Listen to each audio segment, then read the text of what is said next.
Welcome back to the Bettors on Sunday morning edition, season 1, episode 17. Hopefully, you are having a great weekend. We had some success yesterday, finally, on the hardwood. Most of the games went the way I expected. We have a 6-game slate for today. I think this is a very, very good slate for betting. I have a couple of strong leans that I'm going to share with you. If you have any comment or feedback regarding the show, please share it with me. You can reach me on Twitter at the Barrel Zone. If you want to tell my plays and read my written analysis, you can go to patreon.com/the Barrel Zone and join the Discord channel. I'm going to put up the odds screen and we will get right into it. So, first game on the board, Boston Celtics hosting the New York Knicks. This should be one of the more one-sided games of the day. Biggest spread on the board. The Celtics are rolling right now. They have been without Tatum for a while. He has a COVID infection. He won't be playing here either, but the Celtics are 5-0 without him. The Knicks on the other side have lost 5 straight, so this is the biggest mismatch that way you could ask for. Most importantly, the Knicks haven't covered either of these 5 games. I was saying when they started out that this all looks good, but I don't think you can roll with your starters playing 38 to 40 minutes on average every single night. And it seems like they are running out of gas a bit. I'm not saying that they are already tired, but that probably could be part of the issue here. So for the Celtics, Tatum is out.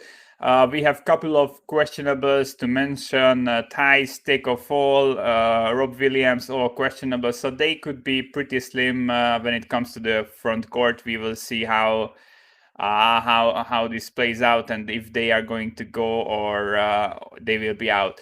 Kemba have been upgraded to questionable. That's something to note. I don't think he will play too much here if he does at all, but I don't think Kemba will be a factor when he comes back.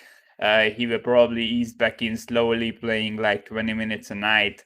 So the biggest mismatch obviously is the two offenses here. The Celtics are ranking as one of the top offenses in the league. Through the whole season, they are 7th in points per possession, 9th in effective field goal percentage. They are top 4 in rebounding. And the Knicks are 28th in points per possession, 24th in effective field goal percentage, and 9th in offensive rebounding. And we always say that rebounding is their strong suit, and they probably won't have a rebounding edge in this game. So interestingly, defensively, these teams are pretty close when it comes to any metric I track. So I rank these squads close defensively, but offensively it's a huge mismatch. Have to give Boston some credit. They have a plus 10.5 point differential through the past 2 weeks. They are plus 9 against the spread on average through this stretch. They have faced a pretty easy schedule though. We have to mention, so the 4th easiest overall schedule. But they are the number 1 ranked offense in points per possession through this stretch. Through the last 2 weeks, they put up 122 points per possession per 100 possessions. So yeah, the Celtics are rolling, although they have faced an easy schedule. It seems like Tatum out isn't a problem. This is a very deep team. I do think they will be all right here. I don't have a numbers edge. I'm close to the current spread, so like 7.5, 8. Everything is okay for me. This open Celtics minus 6.5. Now we are sitting at 8. So yeah, I don't think you can find an edge in this game. Plus, the Knicks are hosting the Magic tomorrow, and it's an early game. So yeah, it's a back-to-back for them. If this starts to get out of hand, then the starters might finally rest, and yeah, Boston might cover this. My lean would be with Boston to run away with this, but no edge, no bet. Next game on the slate, Dallas Mavericks hosting the Chicago Bulls. Mavericks open up as 7.5 point favorites. Line is currently sitting at -7, -107. The Mavericks are still without their guys who have been affected by COVID. So Richardson is out, Dorian Finney-Smith is out, Powell and Kleber both out, and additionally now we have Tim Hardaway Jr. Tagged as questionable. He has been a very important piece of this squad since the guys went down with COVID. He has been averaging tons of minutes and putting up tons of points. He has been the secondary scorer besides Doncic. So if he sits, this is a huge loss. And Brunson has been upgraded to questionable. I think he's the first guy who will be eligible to come off the COVID list for the Mavericks. But if you look at the injured list, I mean, we have 4 guys, 3 of them starters who are out, and the 2 primary backup guys are questionable. So, yeah, I wouldn't, at this moment, based on what we know right now, I don't think you can lay this many points with the Mavericks. I've been giving them credit, and I'm saying this again. They have been the 5th best ranked defense in the league. After last season, when they were playing this run and gun basketball, 0 defense played. Now they are playing some tough defense, and they faced a pretty difficult schedule also. So this is probably not some random thing, but they have legit improved the defense. Offensively, the Mavs are league average, but this is still good for like around plus. They have a plus 5-ish spread differential. They have been overperforming the spread by a pretty decent margin.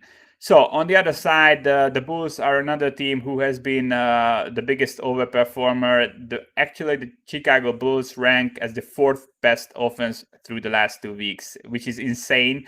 And what is also insane that they only have a plus one point differential. So yeah, they are putting up tons of points, but they are the 27th ranked defense. So it's the run and gun game that we've seen from Dallas last season. That is what currently happening in Chicago. Still, I mean, both teams have overperformed their spreads by huge margins. I mean, +5, +6.9 on average, which is insane. So these are 2 teams that I would probably want to start to fade right now. Especially that I don't think what the Mavs did with all these guys out was legit. I mean, I think they have been getting a bit lucky. They are playing tough defense, but I mean, offensively, they aren't a good team. And yeah, so if you check the offense, it's just as a mismatch as it is defensively favoring Dallas, but offensively, like the Bulls have the 6th highest effective field goal percentage through the whole season, and Dallas again is well below average there. So yeah, I like the Mavs overall. As I said, good coaching, and they have a good turnover rate, good free throw rate. Those are important things that often get overlooked. If I would have to pick a side, I would go with the Bulls here. My raw numbers put this around 6.5 with the injured guys out. If Hardaway and Brunson are all out, I think this is probably Dallas -5.5. So this could turn into a big edge on the underdog. The Bulls already beat the Mavs by 8 earlier this season, and they put up like 115 against the Lakers, 127 against the Clippers in the last 2 games. I think this team is probably a legit good offense, and they seem much improved on that front. But I just fear that this will fall apart. So yeah, no bet from me right now, but if this goes back to like 7.5 or even 8, I think the Bulls at 8, the Bulls have to be a bet. They are the much better offense, and I mean, it's incredible that Dallas has been able to keep this together with this many pieces missing, and Porzingis just playing 20-25 minutes a night since coming back. Next game, this is another one where I have a lean. So the Sixers are on the road laying 3 points in OKC. This is a back-to-back for Philly. They have been playing last night. The starters averaged 35 minutes or so. They have a 9-man rotation right now with many pieces out. Guys who won't be playing here, obviously Embiid. His backup Scott is also out. Curry is officially tagged as questionable, but I don't think he will play. He is tagged as questionable for a week right now. He will be probably out here. So like two starters, a pretty important backup. And one thing to note, the Sixers offense hasn't been that great this season.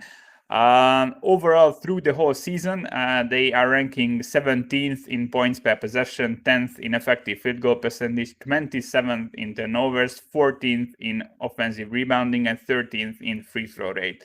I mean, if we check the OKC defense in all these categories, they are just right up with the Sixers or ranking better in all of these stats. So I think OKC will match up here pretty decent defensively.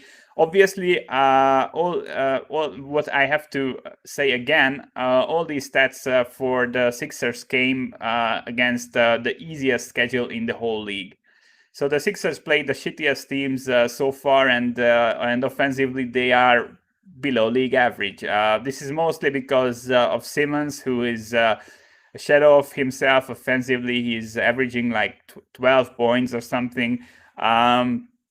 Obviously, they had some injuries, but I mean, like Harris cannot keep the scoring up on his own, and he doesn't really have too much help right now with Embiid out. I mean, from the bench, Milton can score, but that's it. Like Harris and Milton did score last night, and they are running the show right now.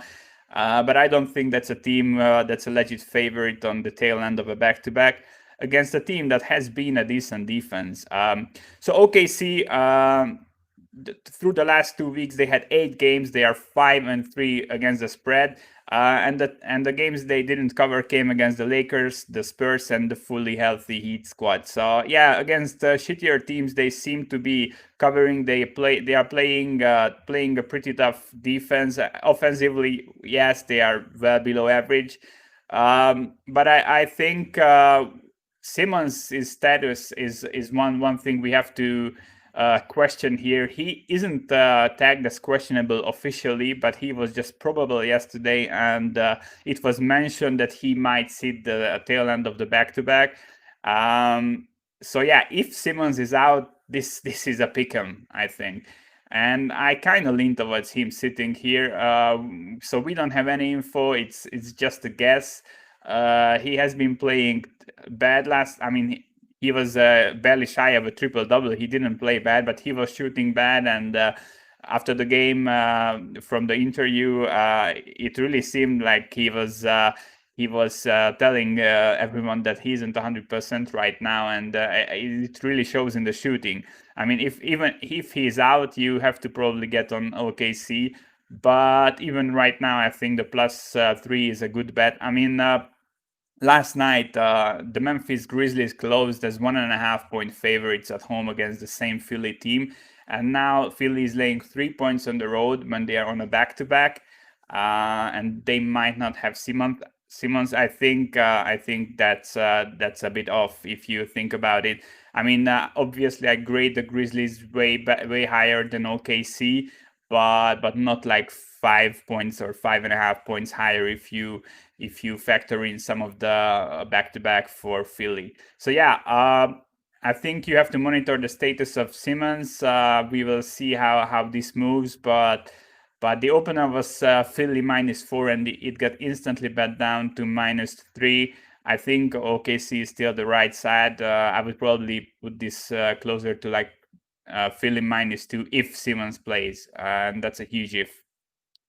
Next game, this game finally won when we don't have any huge COVID issues. The only injury we have to talk about is Michael Porter Jr., but he has been out for more than 2 weeks right now. So we are used to him not playing on this Denver team. So the Nuggets are home favorites, laying 1.5 points. This opened Denver -3 and got instantly bet towards the Jazz. I kind of understand why the Jazz are getting bet up here, but I'm going to first talk about how hot these two teams are running. These are probably the two, through the last 2 weeks, these have been the two most successful teams in the league. So the Nuggets have a plus 8.2 point differential through the last 2 weeks. They are the 5th ranked offense and the 13th ranked defense. And defensively, this is a huge improvement for them. I've been saying that they have been a bottom 5 defense to start the season, and since Michael Porter Jr. has been out, they have been improving a lot defensively. They still aren't good, but it's an improvement. What we have to know that they have played the 26th most difficult schedule of offenses. So they played a really easy schedule, and the defense still sucks, which might be an issue facing legit competition. So the Utah Jazz have been even better through the last 2 weeks. They have a plus 11 point differential. They rank 13th offensively and 2nd defensively. So I rate Utah slightly higher than Denver right now. They have faced a more difficult schedule.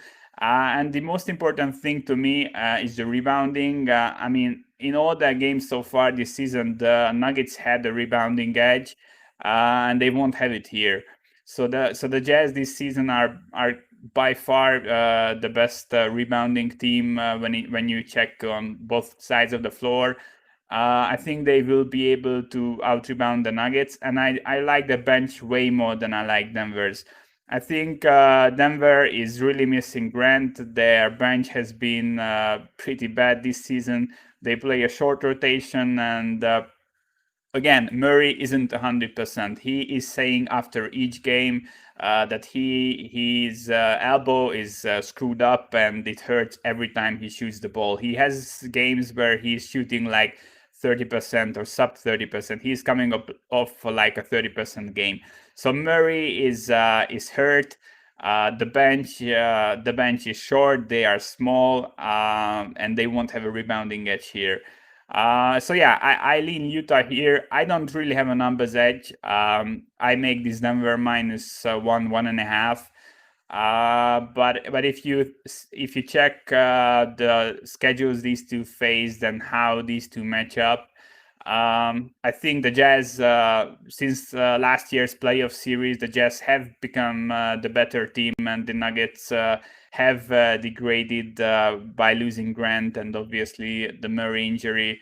So yeah, even with the injuries, even with the improvements to the Denver defense, I would have to look at the Jazz here. I think they are the better team, and they should win this. Next game, Sacramento Kings, New Orleans Pelicans. This is a game where I would probably fade both teams once again. We have a couple of important injuries here to note that will be important when we look into the matchup. So Lonzo Ball is out for the Pelicans. He has been out for a week right now. And on the other side of the ball, for the Kings, Bagley is questionable, and Whiteside is also questionable. So two of their better rebounding bigs are questionable. So through the last 2 weeks, I think that it's not an overkill to say that the Kings have been the worst team in the league. Through the whole season, they are the worst defense in the league, allowing 121 points per 100 possessions. And through the last 2 weeks, this is up to 130 points per 100 possessions. This is probably the worst 2-week streak of any team I can remember through the past 2 weeks, allowing 130 points on average on 100 possessions. Insane. So against the spread, they have a minus 7 point differential through the season, and they are minus 14 against the spread on average through the last 2 weeks. It's insane. Offensively, they are league average. They are putting up points, but I mean, with this defense, you would need to put up more points than you do to be successful. They have 5 wins, but only 3 expected wins. And all this is coming against the 5th easiest schedule of opposing offenses faced. So they are playing shit offenses, and the shit offenses are beating them up. That's the bottom line. Pelicans aren't too much better, to be honest. Through the whole season, I ranked them around the 20th. Both in defense and offense, they are ranked around the 20th. They have been also regressing through the last 2 weeks, but they have faced a difficult schedule, so they are coming off games against the Lakers and the Clippers. So I'm sure that most of that. So that's one thing we have to note. also, I mean, they faced the Lakers and the Clippers, and they only gave up 111 and 112 points against these top teams. So something is still working, and that is the rebounding. The Pelicans are top 3 in rebounding on both sides of the ball. They play a pretty physical game, and of course, we have to note that Adams was questionable for both games with migraine, and he wasn't 100% against the Clippers or the Lakers, and Bledsoe missed one of the games. So I mean, if you factor everything in, the injuries and the competition the Pels faced, I can understand the slight regression. So I'm still ranking them way higher than the Kings right now. And again, the biggest edge is the rebounding, and the Kings have Bagley and Whiteside questionable, who are two of the top 4 overall rebounders on both sides of the ball. So yeah, that's one thing I think you have to factor in here. The line is pretty close. I think there will be time to buy the Kings, but I would probably need both guys playing here, and when it comes to the matchup, this isn't very good. Looking at how the Pelicans matched up pretty decently against way better teams than the Kings. So yeah, I lean towards the Pelicans here, but I don't have a considerable number edge with ball out. Last game of the slate. This one is off the board on Pinnacle, as the news just came out a few hours ago that Caris LeVert won't be making his Pacers debut. He during the physical checkup, they found something around his kidney. Hopefully he will be okay, but he's not making his debut here. Obviously, Oladipo is not with the team anymore. So basically, I ran my numbers with Oladipo out.